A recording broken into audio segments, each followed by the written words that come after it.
to borrow money to build a road like the one we are going to build here from Rironi to Mau Summit. If we were to borrow 200 billion shillings, we would have to close our books and do nothing else. So it is important for us to know, how are we going to think outside the box? We need to be strategic, we need to be innovative, and we need to be agile in how we leverage the resources that we have. And that is why I am determined that our country has tremendous potential, and we've always talked about it, but we haven't actualized because there has not been enough strategic thinking, enough creative and innovative investments to be able to unlock the great potential that the country is. And that is why I insist that Kenya is a third world country by mistake. And we owe it to the people of Kenya to get Kenya to the right place. Kenya is supposed to be among the first world countries. And we can do it in our lifetime if we are strategic, if we are innovative, and if we can think outside the box. And therefore, I am very confident that this investment energizes our resolve of transforming Kenya to that great nation that it should be. When I say that we should expand, and this is the plan that I'm going to lay out to the people of Kenya, that we should have at least a minimum of 1,000 kilometers of dual carriageway tolled, so that we can have enough superhighways in Kenya.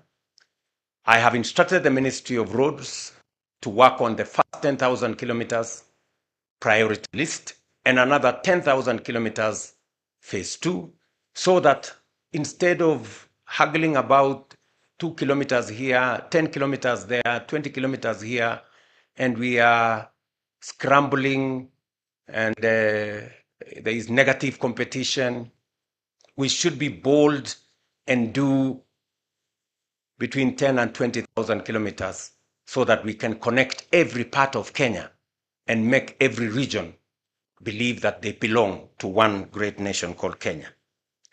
At the same time, I will be, and I'm happy that the members of parliament are here.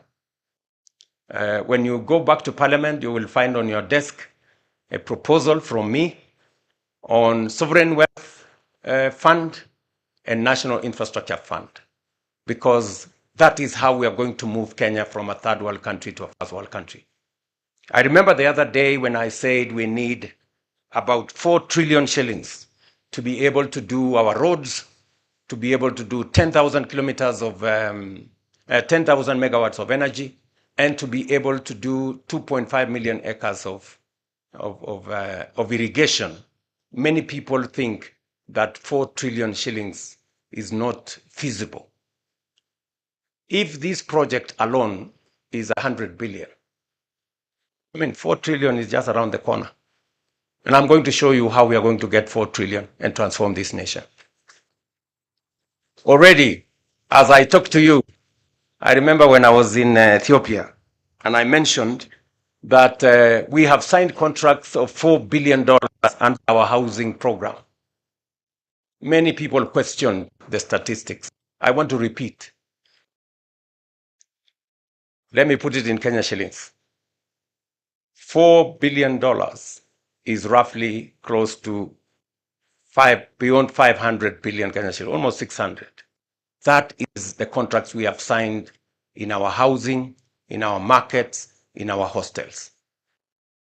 And we have done it using our own resources. We have not borrowed a shilling from anybody. That is how you transform a nation. And that is how we're going to move Kenya from a third world country to a first world country in our lifetime, by doing the innovative stuff, by working with creativity, by having strategic foresight. I welcome all leaders. I'm happy, members of parliament.